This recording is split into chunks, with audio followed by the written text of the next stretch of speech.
కొత్త చీరతో చచ్చిపోలేదు.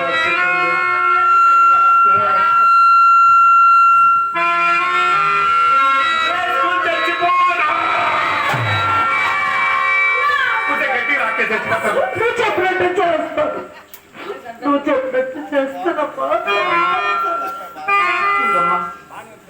మన భక్తి గడుపుకోవాలని చిన్న ఆశ తప్ప దీన్ని బాధ పెట్టాలని చూడమ్మా. మనం చేస్తున్న సమాజ సేవ ఎవ్వరూ చేయలేదు. చేత కృష్ణ పరమాత్ముని మదిలో ధ్యానించుకొని చక్కగా దండం పెట్టాలి. నీవు ఈ వృత్తి చేయడానికి అంగీకరించినందుకు నీకు సర్వదా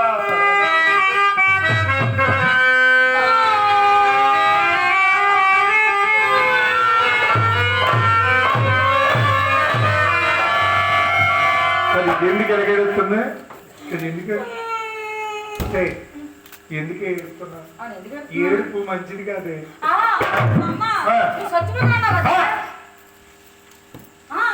నేనా? నేను చచ్చిపోతానే చెప్పాడు. నీకు చెప్పాలి ఇప్పుడే కదా